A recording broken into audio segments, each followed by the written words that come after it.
जब हारने लगो तो खुद से पूछना, बस इतना ही दम था। इंसान की अकल सिर्फ इतनी है कि उसे जानवर कहा जाए तो नाराज और शेर कहा जाए तो खुश हो जाता है।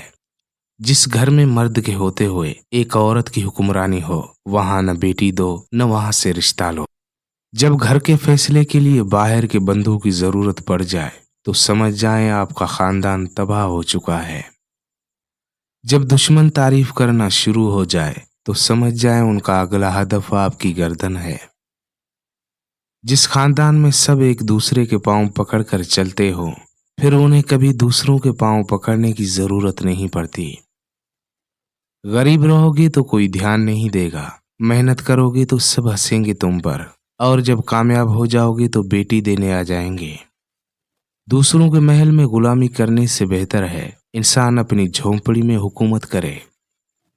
जिनको गुर्बत की वजह से हम शादियों पर नहीं बुलाते, वही लोग सबसे पहले हमारे जनाजे में शरीक होते हैं।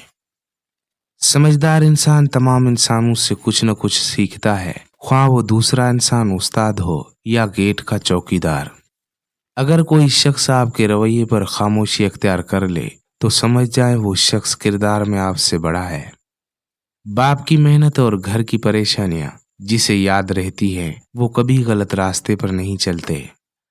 दौलत से आदमी को जो इज्जत मिलती है वो उसकी नहीं बल्कि उसकी दौलत की इज्जत होती है।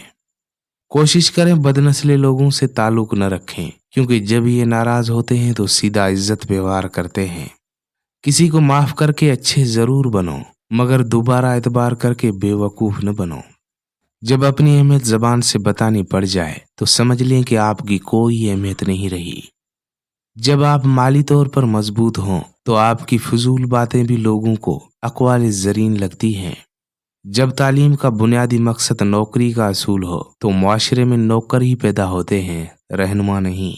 किसी को ज़रूरतमंद रहने देना फिर उसकी इमदाद करते रहना एक सोचा समझा कत्ल है।